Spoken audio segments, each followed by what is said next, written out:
முன்னாடி வந்து நீங்க எங்க இருக்கணும்ன்றத அவன் தீர்மானிச்சான். இப்போ நான் எங்க இருக்கணும்ன்றத நான் தீர்மானிக்கிறேன். முன்னாடி ரொம்ப சிகரெட் பண்ணிக்கினே அப்ப எங்க இருந்து வர என்ன ஆளுன்னு கேட்பான். நிறுத்துறா அப்படின்னு சொல்லிட்டாங்க. இப்போ ஏய் அப்படிலாம் கேட்க கூடாது. என்ன கேள்வி கேட்கற, எங்க வந்து என்ன பேச்சு பேசுறேன்றுவாங்க.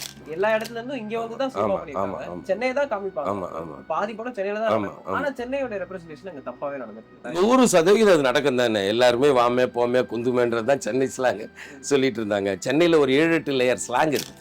சினிமாக்காரர்கள், எழுத்தாளர்கள், கவிஞர்கள் இவங்கெல்லாம் வந்து ஃபேக்ட்டுக்கு பக்கத்துல போய் உட்காந்துட்டு அப்புறம் அந்த பொருளை எழுத ஆரம்பிச்சோம்னா சுவாரஸ்யம் குறைவா கூட இருக்கலாம், தப்பு கிடையாது. ஆனா நீங்க ஒரு உண்மையை சொல்லுவீங்க. அதாவது சினிமாவை வந்து இப்போ என்னவா நகர்த்தி இருக்கிறாங்கன்னாக்கா, ஒரு ஃபார்முலா வச்சுக்கின்னு சினிமாவை இனி ஓட்ட முடியாது. முன்னாடி அது இருந்தது. அதே அந்த ஃபார்முலாவுக்குள்ள சென்னை சிக்கி சீரழிஞ்சது.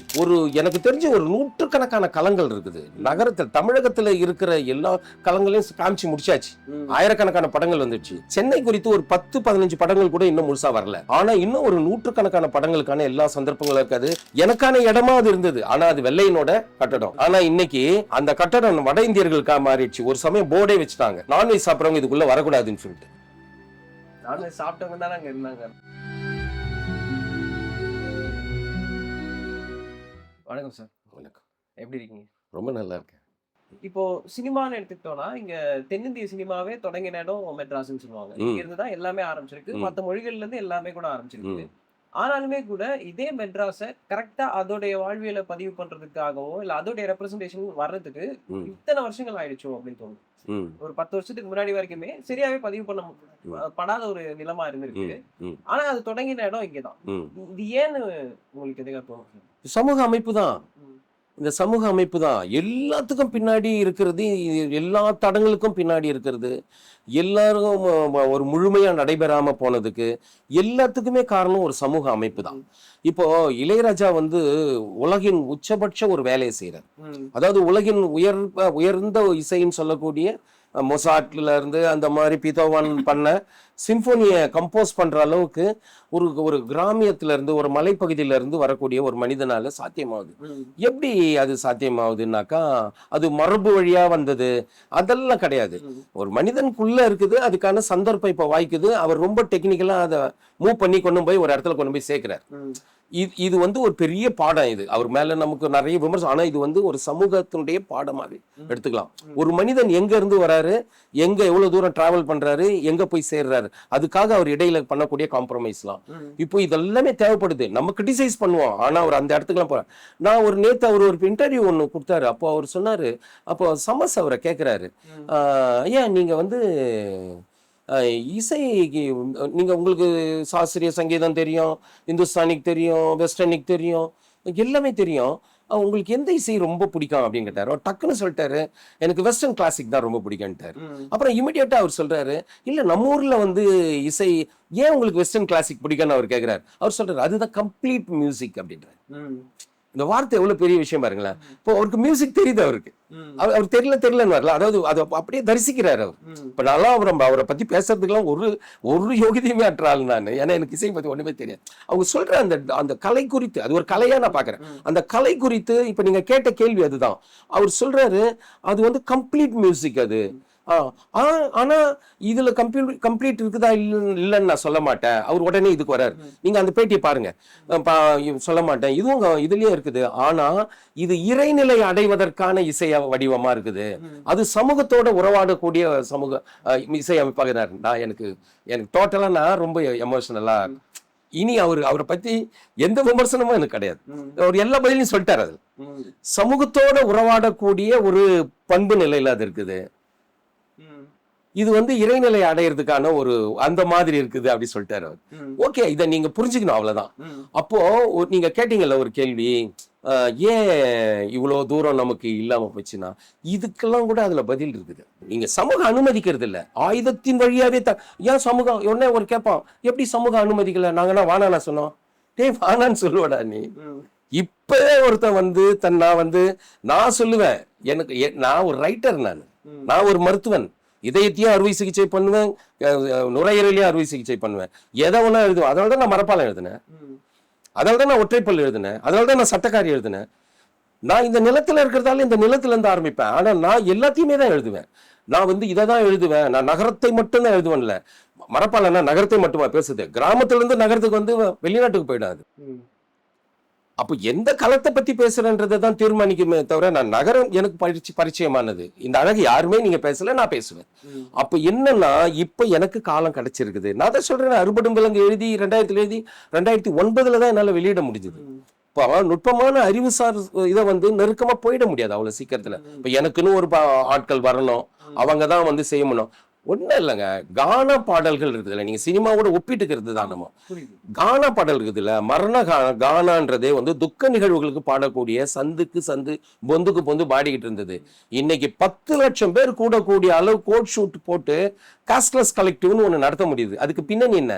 அதுக்கு பின்னாடி ஒரு பலம் மிக்க ஒரு கரம் இருக்குது, அதுக்கு அர்ப்பணிப்பான ஒரு உள்ளம் இருக்குது. வா நான் தரேன் உனக்கு ட்ரெஸ் போடு, வா நான் உனக்கு செலவழிக்கிறேன், நான் உனக்கு மேடையை போடுறேன். ஒரு 10க்கு 10 இடத்துல ஒன்னா உட்காந்துன்னு நீ வந்து சட்டி மோள அடிச்சுன்னு இருக்கிறத விட நான் உனக்கு ஒரு பேண்ட் செட் பண்ணி தரேன்ற ஒரு பரந்தப்பட்ட பார்வை, கலை பார்வை, பொருளாதார பார்வை, சமூக பார்வை, இது ஒருங்கிணைக்கப்படும் போது நீங்க வெளில வரீங்க. இதுக்கு முன்னாடி சினிமாவில் அது கிடையாது. அதனால சினிமாவை நோக்கி யாருமே போனா கூட சின்ன சின்ன வேலைகள் செய்வாங்க. அதனாலதான் பிசி ரோசி அப்படின்னு சொல்லிட்டு ஒருத்தங்க ஒரு தலித் ஹீரோயினா நடிச்சிருக்கிறாங்க. கடைசி அவங்க சென்னையில வந்து தமிழ்நாட்டுல வந்து பதுங்கி வாழற நிலைமைக்கு ஆளாக்குனாங்க கேரளாவில். அப்ப இதெல்லாமே தான் அதுக்கு பின்னாடி இருக்கிற நிலைமைகள். இப்ப அதை செய்ய முடியாது யாராலும். முன்னாடி வந்து நீங்க எங்க இருக்கணும்ன்றத அவன் தீர்மானிச்சான், இப்போ நான் எங்க இருக்கணும்ன்றத நான் தீர்மானிக்கிறேன். அதனால என்னால போக முடியுது. முன்னாடி ஏன் போக முடியல? போக முடியாது. யாருப்பா நீ, எங்க இருந்து வர? ஒரு டைலாக் இருக்குதுல்ல நம்ம கிட்ட, அந்த டைலாக் எல்லாம் உடைபட்டுடுச்சு. இப்போ வெக்க பண்ணணும் அவன், அந்த டைலாக் எல்லாம் உடைச்சிட்டாங்க. அப்படிலாம் கேட்காது, அசிங்கம் அப்படின்னு சொல்ற அவன் முகம் சொல்லி வச்சிடலாம், ரகசியமா கேட்டுக்கலாம். முன்னாடி ரொம்ப சிகரெட் பண்ணிக்கினேப்பா எங்க இருந்து போவர, நீ என்ன ஆளுன்னு கேட்பான், நிறுத்துறா அப்படின்னு சொல்லிட்டாங்க. இப்போ அப்படிலாம் கேட்க கூடாது. என்ன கேள்வி கேட்கற, எங்க வந்து என்ன பேச்சு பேசுறேன்ருவாங்க, நீ இப்போ ஊர்ல போய் கேள்வி அப்படின்றாங்க. அப்போ அந்த சூழல் இங்க உலவறதால எல்லாமே செய்யறாங்க. அதுதான் உண்மை. இப்ப கடந்த 10 வருஷத்துல இது எல்லாமே பயங்கரமா மாறிட்டு வந்து, இதுக்கு ஒருவேளை இந்த டிஜிட்டலைசேஷன் உள்ள வந்ததோ இல்ல டெக்னாலஜி பரவலா எல்லாரும் 100% உண்மை, 100% உண்மை. ஏன்னா எப்போதுமே இளைஞர்கள் கையில ஊடகம் வந்துடுச்சு. முக்கியமான விஷயம் நான் என்ன சொல்லணும்னா, இளைஞர்கள் கையில ஊடகம் வந்திருக்கு.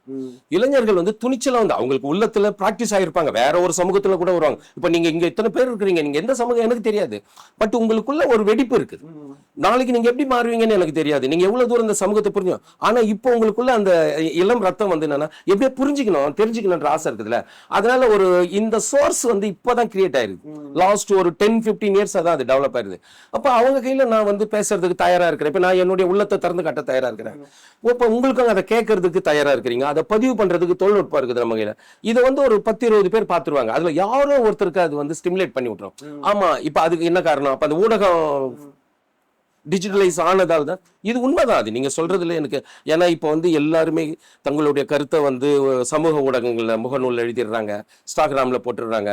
யாரோ ஒருத்தன் பார்த்துட்டு இதை 10 பேர் கெட்டதா துப்புனா கூட ஒருத்தரே இல்லப்பா அவன் சொல்றது ரைட்டுப்பா, மனசாட்சி வேலை செய்யுது. மனசாட்சி முன்னாடி வேலை செய்யறதுக்கான சந்தர்ப்பம் குறைவு. மனசாட்சியே வந்து சமூகம் தான் இயக்கிட்டு இருந்தது மனிதனுக்கு, இந்தியாவை பொறுத்த வரைக்கும். உலகம் முழுக்க மனசாட்சின்றது, நான் தான் என்னுடைய முதல் நாவலே கருப்பு திரை போட்டு மூடிட்டுறாங்க தங்களுடைய சொந்த மனசாட்சியை. அப்ப இப்ப மனசாட்சி வேலை செய்ய ஆரம்பிக்குது, அதை யாராவது ஒருத்தர் தூண்டி விடுறாங்க. அதுக்கு டிஜிட்டல் யுகம் வந்து ஒரு முக்கியமான காரணம்னு சொல்ல. இளைஞர்கள் அதுக்கு ரொம்ப பெரிய சொல்யூட் பண்ணன்னு அவருக்கு. இப்போ இங்க சென்னைக்குள்ள இருந்து அப்சர்வ் பண்ணி தன்னோட நிலப்பரப்ப சொல்றது ஒரு ஃபில்ம் மேக்கர் சொல்றாங்க. இப்போ இங்க புலம்பெயர்ந்து வந்தவங்களோ இல்ல இங்க இருந்து வேற ஒரு இடத்துக்கு போனவங்களோ ஒரு நிலத்தை அப்சர்வ் பண்ணி இப்போ எடுக்கிறது இருக்குல்ல, அதுக்கு எந்த அளவுக்கு பொறுப்புணர்ச்சி வேணும்? இப்போ ஏன்னா இங்கதான் சென்னையில தான் இருந்திருக்கு. ஆமா ஆமா ஆமா ஆமா ஆமா. எல்லா இடத்துல இருந்தும் இங்க வந்து தான் சினிமா பண்ணிருக்காங்க, சென்னையை தான் காமிப்பாங்க, பாதி படம் சென்னையில தான். ஆனா சென்னையோட ரெப்ரசன்டேஷன் அங்க தப்பாவே நடந்துருக்கு. ஆமா, 100% அது நடக்கும் தானே. எல்லாருமே வாமே போமே குந்துமேன்றதுதான் சென்னை ஸ்லாங் சொல்லிட்டு இருந்தாங்க. சென்னையில ஒரு 7-8 லேயர் ஸ்லாங் இருக்குது. இப்போ செந்தாதிரிப்பேட்டையில பேசுறதே வந்து இங்க பேச மாட்டாங்க. இப்ப நான் வந்து சென்னையிலேயே பிறந்து வளர்ந்தேன், என் தாத்தா சென்னையில பிறந்து வளர்ந்தவர், என் அப்பா சென்னையில பிறந்து வளர்ந்தவர், இப்ப என் பையன் இங்கதான் பிறந்து வளரணும். இப்போ என் மொழிக்கும் எங்க அப்பாவோட மொழி, என் தாத்தா பேசின மொழியை எங்க அப்பா பேசல, இடைவெளி மாறுது. எங்க அப்பா பேசுற மொழியை நான் பேசல. இப்ப நான் பேசுற மொழிக்கும் என் பையன் பேசுற மொழிக்குமே ரொம்ப வித்தியாசம் இருக்கு. அப்ப என்னன்னா உங்களை இந்த மொழின்றது என்னன்னா உங்களுடைய சூழல் தான் நிர்வகிக்குது. இந்த அறிவியல் பார்வை கூட இல்லாம, இந்த அரசியல் சமூக கருத்தியல் கூட இல்லாம தான் சினிமா கட்டுறது. அதாவது சினிமாவை வந்து இப்போ என்னவா நகர்த்தி இருக்கிறாங்கன்னாக்கா, ஒரு ஃபார்முலா வச்சுக்கின்னு சினிமாவை இனி ஓட்ட முடியாது. முன்னாடி அது இருந்தது. அதே அந்த ஃபார்முலாவுக்குள்ள சென்னை சிக்கி சீரழிஞ்சுது. சென்னையோட எந்த ஃபார்முலா சொல்லுங்க? ஒரு ஃபார்முலான்னாக்கா ஒரு நகைச்சுவை ஃபேக்டர் ஒன்று இருக்கும், ஒரு 4 பாட்டு இருக்கும், 4 ஃபைட் இருக்கும், ஒரு காதல் இருக்கும், அதுல ஒரு நல்ல இசையமைப்பாளர் இருப்பாரு, ஒரு நல்ல கேமராமேன் இருப்பாரு, அதிகபட்சம்னா ஒரு நல்ல ஹீரோ ஹீரோயின், அவ்வளவுதான் மேட்ரு. நீங்க அதை தான் எதிர்பார்க்கறாங்க எல்லாமே. இப்போ வந்து ஒரு கதைக்கு வந்து முக்கியத்துவம் தராங்க. ஒரு கதை எப்படி இருக்குது, அந்த கதை எப்படி சொல்லப்படுது, அது என்ன மாதிரியான மெட்டீரியல்லாம் வந்து ஒன்றும் இல்லை. இப்போ நீங்க லாஸ்ட் 10 இயர் பாருங்களேன். முன்னாடி வந்து ஒரு ஒரு விஷயம், உணவை பத்தி எல்லாமே உணவு தான். உங்களுக்கு பிடிச்ச உணவு ஒன்று இருக்கு, எனக்கு பிடிச்ச உணவு ஒன்று இருக்கும். ஒருத்தருக்கு தேன் பிடிக்கும், எனக்கு தேனே பிடிக்காது. ஒருத்தருக்கு நெய் பிடிக்கும், எனக்கு நெய்யே பிடிக்காது. ஒருத்தருக்கு மீன் பிடிக்கும், ஒருத்தருக்கு மீனே பிடிக்காது. ஒரே சமூகத்துல வெஸ்ட் பெங்கால்ல மீன் சாப்பிடுவோம், அதே சமூகத்தை சேர்ந்தவங்க இங்க மீன் சாப்பிட மாட்டான். இது அவனுடைய தேவை, சூழல், இடம், பொருள் எல்லாத்தையும் பொறுத்து அது. ஆனா ஒருத்த வந்து ஒரு இறைச்சினா எல்லாமே இறைச்சி தான். ஒரு இறைச்சி சாப்பிட்றது, அது பேசக்கூடாது, அதை சொல்லக்கூடாது. சினிமாவில் அதுக்கு இடமே கிடையாது.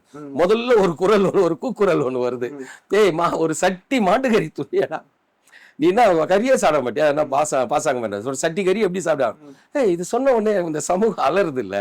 அப்போ அது ஒரு சாதாரண வார்த்தை. அது மீன் பிடிக்கிறவனை காமிச்சிருக்கிறோம், மான் வேட்டையாடுறவனை காமிச்சிருக்கிறோம், அப்புறம் கோழியை வந்து அனல்ல வதக்கிற காட்சியெல்லாம் ஃபயர் கேம்ப்ல வதக்கி சாப்பிட்றதெல்லாம் காமிக்கிறோம். என்னடா திடீர்னு வந்து உங்களுக்கு இந்த மாதிரி ஆயிடுச்சு அப்படின்ற ஒரு மனசாட்சியை உழுக்கிற ஒரு ஃபர்ஸ்ட் வருது. அதுக்கு 1008 கூக்குரல்கள் வருது. ஆனா அது தொடர்ந்து வேலை செய்யுது. அப்படிதான் அதை வளர்த்துடுக்க முடியுது. ஒரு காட்சி பிம்பமா, ஒரு டைலாக்கா. அப்போ ஒவ்வொரு சென்னைன்றதே என்னன்னா, அதிகபட்சமா காட்டினா பீடி பிடிச்சின்னு ஒருத்தர் ரிச்சாவில் உட்காந்து இருப்பார். என்ன வாஜாரு, என்ன சார், என்ன சாமி, வந்து குந்து சாமி அப்படின்றது தான். அதுக்கு மேல ஒண்ணுமே இருக்காது. பால் காரமா, தயிர் காரமா, துணி காரமா, மீன் காரமா, இதோடவே முடிச்சிருவாங்க. அதுவா சென்னை? சென்னையில் அப்படிலாம் இருந்தாக்கா யாராவது வந்து இந்த சென்னை நகரம் வளர்ந்துருக்குமா? எவ்வளவு பெரிய வாழ்க்கை உள்ள இங்க இந்த சென்னையில. என் பாட்டி ஒருத்தங்க இருந்தாங்க, பூபதி பாயா, சூப்பரா இங்கிலீஷ் பேசுவாங்க. இப்போ ஒரு வாய்ப்பு கிடைக்கிறத பொறுத்து தானே ஒரு சமூகம்.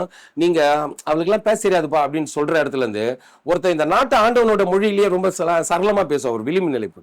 எப்படி அது சாத்தியமாச்சு? பழக்கம் தான், பிராக்டிஸ் தான். அப்போ உங்களுக்கு சந்தர்ப்பம் வாய்க்கிறத பொறுத்து தான். சந்தர்ப்பம் எனக்கு கிடைக்கல, அந்த சந்தர்ப்பத்தை யாரும் ஏற்படுத்த விரும்பல, அதனால சினிமா துறை அப்படி இருந்தது. இப்ப யாரும் சந்தர்ப்பம் தரத்தாவில்ல, யாரும் சந்தர்ப்பத்தை நானே ஏற்படுத்திக்க, சந்தர்ப்பத்தை நானே சொல்லிடுவேன். அதனால வந்து நான் இப்ப உள்ள வரேன். இப்ப ரீசன்ட் டேஸ்ல வந்து நிறைய டிஃப்ரெண்டான கல்ச்சர்ஸ் எல்லாம் இப்போ பதிவு பண்ண முடியுது. சென்னையில ரோஷமான குத்து சண்டை, தானாவா இருக்கட்டும், இல்ல இப்ப தங்கலான்ல வந்து வட ஆற்காடுல இருந்த இங்க இருந்து கேஜிஎஃப் போனோம். இந்த மாதிரி வந்து இன்னும் வேற என்னென்ன விஷயங்கள்லாம் இன்னும் பதிவு பண்ணாம இருக்கு? இத பத்தி எல்லாம் ஒரு படமாவோ வெப் சீரிஸாவோ எடுத்தா சுவாரஸ்யமா இருக்கணும் உங்களுக்கு ஏதாவது? இல்ல, இங்க நிறைய வாழ்க்கை இருக்குது. நீங்க ஒன்னா நீங்க நான் அதை சொல்லக்கூடாது. இப்போ நிறைய இப்போ மெட்ராஸ் படம் மாதிரியோ இல்ல வட சென்னை மாதிரியோ, இப்போ நீங்க சொல்ற மாதிரி மற்ற நிறைய படங்கள்லாம் வருது இல்லை, சென்னை குறித்த படங்கள்லாம் வருது இல்லை, அது இந்த நம்ம சார்பட்டா மாதிரியோ இல்லாம எனக்கு தெரிஞ்ச ஒரு 100கணக்கான களங்கள் இருக்குது நகரத்தில். தமிழகத்துல இருக்கிற எல்லா களங்களையும் காமிச்சு முடிச்சாச்சு. ஆயிரக்கணக்கான படங்கள் வந்துடுச்சு. சென்னை குறித்து ஒரு 10-15 படங்கள் கூட இன்னும் முழுசா வரல. ஆனா இன்னும் ஒரு 100கணக்கான படங்களுக்கான எல்லா சந்தர்ப்பங்களும் இருக்காது. எனக்கு தெரிஞ்சு அடுத்து செய்யக்கூடிய பாலாஜி தரணி இருக்காருல்ல, நடுவுல ஒரு பக்கத்துக்கு, அவர் ஒரு சென்னையை காட்ட போறாரு பாருங்களா. அதுவும் ஒரு சென்னை. அவர் ஒரு சென்னை காட்ட போறாரு, அது நான் சொல்ல முடியாது. ஆனா அந்த சென்னையும் ஒரு சென்னை தான். அது மாதிரியான ரேஞ்சில் இப்ப நீங்க அதை இப்போ இன்னும் ஒரு 2-3 வருஷத்துல அந்த படம் வந்துடலாம். அப்ப பாருங்களேன், இப்போ எல்லா வேரியேஷன்லயும் வந்து சினிமா பண்ணலாம். எனக்கு தெரிஞ்ச ஒரு 100 விதமான களங்கள் கடை இருக்குதுங்க.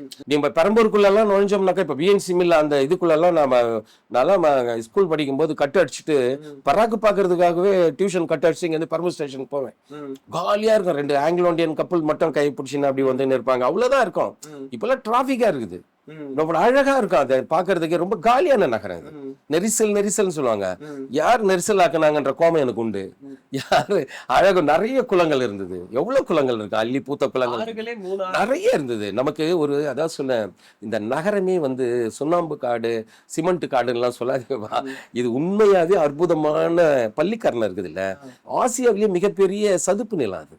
சட்டக்காரியில கூட இங்க இருந்து அங்க இருப்பேன். ஆமா, அங்கதான் போய் இது பண்ணுவாங்க. மீன் பிடிப்பாங்க. நம்ம வீட்டுக்கு பக்கத்துல இருக்கிறோம். இப்ப கூட போய் கேட்டா மீன் தூண்டில் எடுத்து கொடுப்போம். ஏன்னா சுத்தி அவ்வளவு குளங்கள் இருந்தது, அவ்வளவு ஏரிகள் இருந்தது, அவ்வளவு பறவைகள் வரும். இது ஒரு அற்புதமான இடம் இது. மனிதர்களும் வந்து உங்களை எத்தனை முறை இதுக்குள்ள நீங்க சொன்னா யாரும் ஒரு கேள்வி கேட்க மாட்டாங்க. யார்ப்பா நீ? உதவுறதுக்காக கேட்பாங்க. யாரோ வழி தெரியாம தேடின்னு போறாங்க, யாருன்னா சொல்லுங்கடா, அந்த அளவுக்கு தான் போவாங்க. யாரோ ஒருத்தன் வந்து ஒரு 100 பேர்ல ஒரு கேரக்டர் வந்து கோணலா இருக்கிறதால நம்ம எல்லா கேரக்டரையும் கோணலா நினைக்கணும். உண்மையாவே சப்போர்ட் பண்ணுவாங்க. அப்புறம் இதே நான் வந்து வேற ஒரு இந்த தமிழக தென் மாவட்டங்கள்லாம் போனா 2 முறை அடிப்பா யாருப்பா அதுன்னு கேட்டுருவாங்க. அது கேட்கற துணி வேற. எனக்கு உதவுறதுக்காக கேட்கல, யாரோ ஒருத்தன் அந்நிய உள்ள வந்துட்டான்ற மாதிரி. இங்க அப்படி இல்லை, யாரோ பார்க்க வந்திருப்பாங்க. இங்க எல்லாரும் வருவாங்க. ஒரு திடீர்னு பார்த்தா ஒரு ஒயிட் பீப்புள் வருவார், யாரோ ஒரு கிறிஸ்துவ மிஷனரியை பார்க்க வருவாரு, இல்ல இங்க வந்து ஏதாவது ப்ராஜெக்ட் பண்றவரா இருப்பாரு, ஒரு பிளாக் வருவாரு, வேற ஒரு சமூகத்துல இருந்து வருவாரு. நம்ம வீட்டு மாடியில யாருன்னே கேட்க மாட்டோம், வந்து அவர் வாழைக்கு இருப்பாரு. தெரியாது, அவங்க வாழ்க்கையில எல்லாருமே விளிம்புக்கு போயிட்ட பிறகு எல்லாரும் ஒண்ணுதானே. அதான் வருவாங்க, அவங்க ஏதோ ஒரு வீடு இருக்குதாம்பா வருவாங்க, சரியா வாங்க இருங்க அப்படின்னு சொல்லுவோம். இந்த மாதிரி தான் இந்த மனநிலை இந்த பகுதியில இருக்கும். எனக்கு இந்த மனநிலை. அப்புறம் நான் கோடம்பாக்கத்துக்கு சினிமா நண்பர்களை பார்க்கும் போகும்போது அவங்க எங்கிட்ட பேசுற முறையெல்லாம் பார்த்தா நீங்க ரொம்ப பொய்யா இருக்கிறீங்களே, அதனாலதான் உங்க சினிமாவும் வந்து நகரத்தை தப்பா காட்டுறீங்க. உண்மையா நகரத்தை உள்ள வந்து பாருங்க. அப்புறம் நகரன்றதே என்ன நினைச்சிட்டாங்கன்னாக்கா சாலிகிராமம் தான் நினைச்சிட்டாங்க அவங்க. நீ என்ன ஊருக்கு போனோமான்னு என்ன கேக்குறான், டேய் அதுதானே சாலிகிராமம். நுங்கம்பாக்கத்துக்கு அப்புறமா கிராமம் தான் எல்லாமே, எக்ஸ்டென்ஷன் தான் அது எல்லாமே. இங்க இருக்கிற மனநல காப்பகமே வந்து புறநகர்ல தான் இருந்தது. அது மெட்ராஸ் 10ன்னுவாங்க, அது மென்டல் ஹாஸ்பிட்டல். அதே புறநகர்ல கட்டந்துதான். நான் நகரத்துல இருக்கிறேன். இப்போ வந்து இது வந்து கட்டமைக்கப்படாத நகரம். அதனால அவன் ஓ நீ ஊருக்கு கார்கி ஊருக்கு போன சீக்கிரம் அனுப்பிச்சிடுவாங்க. எனக்கு அது காமெடியா தான் இருக்குமே தவிர, ஓகே அவர் அது மாதிரி நினைக்கிட்டார், தப்பு கிடையாது. பட் அவருக்கு உண்மை தெரியல அப்படின்னு நினைச்சேன். ஏன்னா எனக்கு தெரிஞ்சு வள்ளுவர் கோட்டெல்லாம் வந்து ஒரு ஏரியில கட்டந்து தான் அது. நான் வந்து எனக்கு நல்ல நபர், நான் 3rd ஸ்டாண்டர்ட் படிக்கும்போது என்னை ஸ்கூல்ல கூட்டிட்டு போறாங்க. 75 காசு நான் கொடுத்துட்டு காலையில உயிர்காலாஜி கூட்டின்னு போறாங்க, சாயந்தரம் வள்ளுவர் கோட்டம் கூட்டின்னு போறாங்க. இது ஒரு டூர் மாதிரி கூப்பிட்டு போவாங்களே ஸ்கூல் கவர்மெண்ட் பஸ் எல்லாம் வச்சு. அப்ப பார்த்தா அதெல்லாம் வயல்வெளியெல்லாம் பார்த்துருக்குறாங்க. நான் வயல்வெளியெல்லாம் இருந்திருக்குது. ஏன் மிக சமீபம் 37ல போனோம்னாக்கா நம்ம ஏவிஎம் ஸ்டுடியோக்கு பேக் சைட்ல எல்லாம் உள்ள போனோம்னாக்கா நிறைய வயல்வெளிகள் இருக்கு. இப்ப எல்லாமே மாறிடுச்சு. இப்போ வந்து உட்காந்து அப்போ என்னன்னா ஃப்ரேம், அதான் நம்ம ஃபர்ஸ்ட்ல பேசந்தான், கொஞ்சம் ஃப்ரேம் எப்படி நகர்த்தி பாக்குற பண்பு குறைந்தபட்சம் ஒரு கலைஞனுக்கு இருக்கு. சினிமாக்காரர்கள், எழுத்தாளர்கள், கவிஞர்கள் இவங்கெல்லாம் வந்து உண்மை ஃபேக்டுக்கு பக்கத்துல போய் உட்காந்துட்டு அப்புறம் அந்த பொருளை எழுத ஆரம்பிச்சோம்னா சுவாரஸ்யம் குறைவா கூட இருக்கலாம், தப்பு கிடையாது. ஆனா நீங்க ஒரு உண்மையை சொல்லுவீங்க, அப்புறம் சுவாரஸ்யம் டெவலப் பண்ணும். நம்ம சினிமாவில் இப்ப பார்த்தோம்னா இப்ப இங்க சென்னைக்குள்ள இருக்கக்கூடிய முக்கியமா பெண்கள் கேரக்டரை காமிக்கிறது. அவங்க ரொம்ப லவுடா பேசுவாங்க, அவங்க பெரிய பொட்டு வச்சிருப்பாங்க, அவங்க ஒரு அராத்தா இருப்பாங்க. இந்த மாதிரியான ஒரு பிம்பம் ஒன்று கட்டமைக்கப்பட்டிருக்கு. அதை பத்தி அது ஒரு பாசாங்கு தான், அது ஒரிஜினல் தெரியாது தான். ரவுடினாலே இங்க ஒரு மறு வச்சுக்கிற கதை தான். நான் யார் தெரியுமா அப்படின்னு கைய கசக்கினாலே அவன் ரவுடி தான்ட்டு நம்ம பாக்குறோம். இப்ப பெரிய பெரிய ரவுடி திருடன் எல்லாமே வந்து 10 கோடி அதாவது 1 கோடி திருடனா அவன் திருடன் கிடையாது, அவர் மரியாதைக்குரியவர். 50 ரூபா திருடனா நச்சு கொண்டுருவாங்க. அந்த அளவுக்கு தான் சமூக மனநிலை தான். நான் திரும்ப சொல்றது எல்லாமே இந்த பெண் லவுடா தான் பேசுவாங்க. உங்களுக்கு வந்து சில்வர் ஸ்பூன்ல நல்லா நாசுக்கா உரியிற சத்தம் கூட எதிரில் இருக்கிறவனு கேட்டுறக்கூடாது. உங்களுக்கு இவன் டீயை வந்து உறிஞ்சிதான் குடிப்பான் இவன். ஏன்னா இவனுடைய ஆவேசம், இவனும் உங்களை மாதிரி தான் உலகத்தை பாக்குறான், இவனும் உங்களை மாதிரி தான் கஷ்டப்படுறான். இத்தனைக்கு அவன் உடல் உழைப்பு செய்யறான். நீங்க வந்து நாசுக்கான வேலை செஞ்சுன்னு இருக்கிறீங்க. நாசுக்கான வேலை உங்களால எப்படி செய்ய முடியுதுன்னா இவனுடைய உடல் உழைப்பின் மேலதான் உங்களுடைய நாசுக்கு. அப்போ நீங்க உங்களுக்கு அந்த நாகரிகம் வரும், உங்களுக்கு வராது. நீங்க இப்படி வரணும்னு சொல்லி கட்டாயப்படுத்துறது உங்களோட அறியாமை. இவங்க சத்தமா தான் இருப்பாங்க, தன்னை அலங்காரப்படுத்துறதுக்கு பெரிய பொட்டு தான் வைப்பாங்க, தான் வந்து சவுண்டா இருக்கிறதுக்காக வெத்தலையை போட்டு துப்பதான் செய்வாங்க. அவங்க வந்து அநாகரிகம் நீங்க எப்படி சொல்லலாம்? நீங்க வந்து அவனுடைய உழைப்புல இருந்து நீங்க அந்த இடத்துக்கு போயிட்டீங்க. அவன் அதே இடத்துல இருக்கணும்னு நீங்க விரும்புறதுக்காக சொல்ற வார்த்தை அது. நீ லவுடா பேசுற, லவுடா தான்டா பேசுவேன், நீ ஏமாத்துற, என்ன சுரன்ற, என் உழைப்புக்கு சரியான இதே இல்ல. நீ வந்து நான் கேட்கிறேன், ஒரு அலுவலக ஊழியன் வந்து 40,000 ரூபாய் சம்பாதிக்கிறான். ஒரு கட்டட பணியாளர் என்ன சம்பாதிக்கிறான்? இன்னைக்கு பரவாயில்ல, இன்னைக்கு மாறிடுச்சு, நிலைமைகள் மாறிடுச்சு. அவன் 1.5 லட்சம் ரூபாய் வாங்க ஆரம்பிச்சிட்டான். உடல் உழைப்பு செய்யற இவனுக்கும் அதே சம்பளம் கொடுத்து இவன் உடல் உழைப்பான், அது ரொம்ப கடினமானது வேலை. அப்ப அவனுக்கு அந்த சொகுசான வாழ்க்கையும் அவனுக்கும் குறைந்தபட்சம் வரணும்னு யாருக்கு அறிவு இருக்குது? ஆனா அவன் என்ன மாதிரியே நாசுக்கா இருக்கணும், சத்தம் போட்டு டீ குடிக்க கூடாது, சத்தம் இல்லாம நாசுக்கா ட்ரெஸ் பண்ணா எப்படா போடுவான்? அவன் செய்யற வேலைக்கான ட்ரெஸ்ஸை தான் அவன் போடுவான். ஆனா அவனுக்கான மானுட மாண்புன்றது குறைஞ்சிடாது. அதுக்கு என்ன அதுக்கு என்ன நீங்க வழி வச்சிருக்கிறீங்கன்னு நான் கேள்வி கேட்பேன்ல. இததான் கலை வடிவமா நம்ம சொல்றது. இப்போ ஒரு பெண் வந்து பெருசா பொட்டு வச்சுக்குவாங்க தான். ஏன்னா அவங்க தன்னை எப்படியாவது தன்னை அடையாளப்படுத்த விரும்புறாங்க. அவங்க நீங்க உலக நாடுகள் 3ஆம் உலக நாட்டிலேயோ இல்ல உயர்தரமான முதல் அமெரிக்கா ஐரோப்பால இருக்கிற பிளாக்ஸோட ட்ரெஸ் கோட் எல்லாம் பாருங்க. இங்க இருக்கிற பசங்களை எல்லாம் நீங்க அந்த பொட்டை விட்டுருங்க. பொட்டை அப்படியே வந்து இந்த புள்ளிங்க மேல தெரிஞ்சு பாருங்களேன். ஏன் கலர் பிரவுன் நீஷா பிங்க் கலர்ல அதை போட்டுக்கிறான், கையில கயிறு போட்டுக்கிறான், அறுப்பு கூட போட்டுக்கிறான், ஒரு 4-5 டாட்டூஸ் போட்டுக்கிறான், அப்புறம் ட்ரெஸ் கோட் எல்லாம் மாத்துறான். ஏன் மாத்துறான்னு என்ன பாடுறான்றான் அவன். அது உலகம் முழுக்க இருக்கிற இது. இவனை வந்து முகம் சொல்லிக்கிறதுல உங்களுக்கு என்ன இருக்குது? இன்னைக்கு ரேப்ல வந்து அடிச்சு நொறுக்குறானுங்க பாருங்க பசங்க. உலகின் உச்சத்துக்கு போவாங்க. எப்படி அது சாத்தியமாதுன்னா தன்னை வெளிக்காட்ட முயல்றான் அவன். அந்த வெப்பத்தை அவனால ஒரு கட்டம் வரைக்கும் தான். இப்ப உலகத்தை அவன் பார்க்க முடியுது. ஊடகம் வந்து அவன் கைக்கு வந்துடுச்சு. டிஜிட்டலைஸ், நம்ம முன்னாடி சொன்னதே தான் ரிப்பீட் ஆகும். டிஜிட்டல் வந்து எந்த அளவுக்கு இந்த சமூகத்துல மாற்றத்தை நிகழ்த்துதுன்னா இது எல்லாமே ஒரு மாற்றம் தான். எனக்கே நான் ஒரு ஊடகத்தை தயார் பண்ணிக்குவேன். இப்ப நான் நல்லா பேசுவேன்னா நானே யூடியூப் சேனல் ஓபன் பண்ணுவேன். நான் நல்லா பாடுவேன்னாக்கா நானே எனக்கான ஒரு யூடியூப் சேனல் ஓடணும். அது நல்லா இருக்குதுன்னா 4 பேர் ரசிப்பாங்க. சேம் அதனுடைய ஒரு குறுகிய வடிவம் தான் அந்த பெரிய பொட்டு. இப்போ இங்க நம்ம சென்னையில வந்த எல்லாருடைய மொழியில இருந்தும் நம்ம தமிழும் கொஞ்சம் கொஞ்சம் மாறி கலந்து ஒரு மொழியா மாறி இருக்கு. எப்பவுமே நம்ம வரவேற்று இங்க அதுக்கான வணிகமோ அதுக்கான இடமோ நம்ம கொடுத்துட்டே இருக்கோம். இப்போ ரீசெண்டா இந்த இதே 10 வருஷத்துல வந்து நிறைய வட இந்தியர்கள் இங்க வந்து அவங்க இங்க வேலை செய்யறதுக்காகவும் வராங்க, உழைப்பாளிகளும் இருக்காங்க. அதே நேரத்துல பெரிய பெரிய வணிகம் எல்லாம் செஞ்சு இங்க நம்மளுடைய இடத்துலயும் பெரிய பெரிய இடங்கள் இது எல்லாத்தையுமே குடிபெயர்ப்பும் வந்துடுறாங்க. இதை கவனிக்கிறீங்களா சார்? 100% அது ரொம்ப வலியா இருக்குது என்னை பொறுத்த வரைக்கும். ரொம்ப வந்து நான் அதை ரொம்ப வெறுப்பாவே பார்க்க ஆரம்பிச்சிட்டேன். ஏன்னு சொன்னா ஒரு சின்ன உதாரணம் சொல்றேன். பிஎன்சி மில் இருந்தது, பக்கிங்ஹாம் கர்நாடிக் மில்ன்ற அந்த பிஎன்சி மில்லுல வெள்ளக்காரன் இருந்தது. அதுக்குள்ள என் தாத்தா வேலை செஞ்சார், என் மாமா வேலை செஞ்சார், என் சித்தப்பா வேலை செஞ்சார், என்னோட உறவினர்கள் முழுக்க வேலை செஞ்சாங்க. அதுக்குள்ள எனக்கு ஒரு பள்ளி இருந்தது, அதுக்குள்ள எனக்கான ஒரு விளையாட்டு மைதானம் இருந்தது. என்னால அதை உறவாட முடிஞ்சது. என் உறவினர்கள் போய் அதுல வேலை செஞ்சாங்க, அதுல நாங்க வாழ முடிஞ்சது. எனக்கான பள்ளியில போய் நான் படிக்க முடிஞ்சது, என்னோட மைதானத்துல நான் போய் விளையாட முடியும். எனக்கான இடமா அது இருந்தது. ஆனா அது வெள்ளையனோட கட்டடம். ஆனா இன்னைக்கு அந்த கட்டடம் வட இந்தியர்களுக்கா மாறிடுச்சு. ஒரு சமயம் போர்டே வச்சுட்டாங்க, நான்வெஜ் சாப்பிட்றவங்க இதுக்குள்ள வரக்கூடாதுன்னு சொல்லிட்டு. அப்ப அது எவ்வளவு பெரிய துயரம் பாருங்க. வெள்ளையன் காலத்துல கூட என்னோட அது உறவாடிக்கிட்டு இருந்த அந்த இடம் இப்ப இருக்கிற இந்த வட இந்தியர்கள் வந்ததுக்கு அப்புறம் என்னோட உறவாட முடியாத ஒரு சூழலுக்கு அது தள்ளிடுச்சு. அப்ப நான் இந்த சமூகத்தை எப்படி புரிஞ்சுக்குவேன்னு நீங்க பாக்குறீங்க. அப்ப இந்த வட சென்னை முழுக்கவே வந்து அவர்களுடைய கட்டுப்பாட்டுக்குள்ள போயிடுச்சு. ஏன்னா நீங்க இப்போ இந்த கன்னியாபுரம் நான் இருக்கிற இந்த பகுதியில வந்து இந்த பகுதியில இருக்கிறவங்களே கடைகள் வைக்க ஆரம்பிக்கிறாங்க. நான் அதை ஊக்குவிக்கவும் செய்யறேன். நீங்க கடை வைங்க, நீங்க வியாபாரம் பண்ணுங்க. ஏன்னா உங்க வீடுகள்ல வந்து வாடகைக்கு வர வந்து வளர்ந்து நான் ஒரு 50 வருஷமா பாக்குறேன்னு வைங்களேன். இப்ப என் குடிசைகள்ல வந்து வராங்க. இன்னைக்கு பார்த்தா அவங்க ஒரு சமூகமா மாறிடுறாங்க.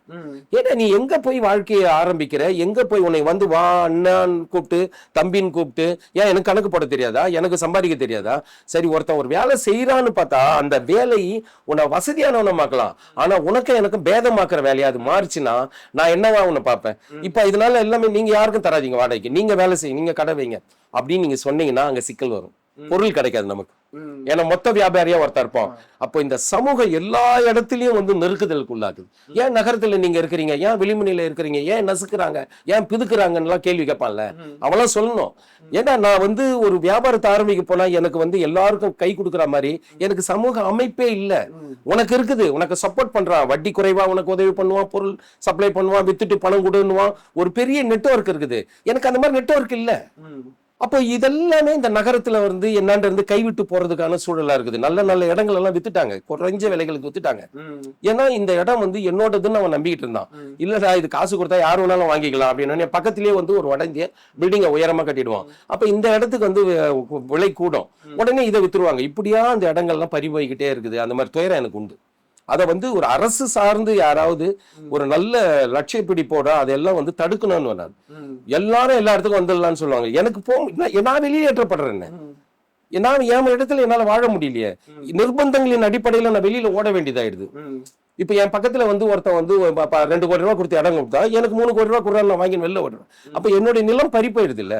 நான் வெளியில போய் ஒரு புறநகர்ல போய் வாழணும், 3 கோடி ரூபாய் இருக்கா என் கையில, ஆனா என்னுடைய வேறு எங்க இருக்கும்? அப்போ இந்த நிலைமைகள் இதெல்லாம் கலாச்சாரம் பண்பாடுன்றது அவரவர் அந்தந்த நிலத்துல சுதந்திரமா வாழறது, அதற்கான வழிகளை ஏற்படுத்துறதும் கூட தான். அதை செய்யறது யார் செய்யணும்? அரசு தான் செய்யணும்.